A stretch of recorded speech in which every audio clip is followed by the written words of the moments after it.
अगर आपके फ़ोन में आई कांट इंस्टॉल का एरर आ रहा है तो सबसे पहले आपको अपने फ़ोन का स्टोरेज चेक करना है। स्टोरेज चेक करने के लिए आपको अपने मोबाइल के सेटिंग पे जाना है। सेटिंग पे जाने के बाद अबाउट डिवाइस पे आपको क्लिक कर देना है।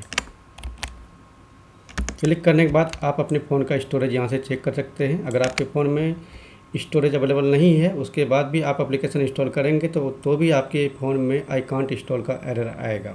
ठीक है, अगर आपके फ़ोन में स्टोरेज है फिर भी ये एरर आ रहा है तो इसको फिक्स करने के लिए आगे का प्रोसेस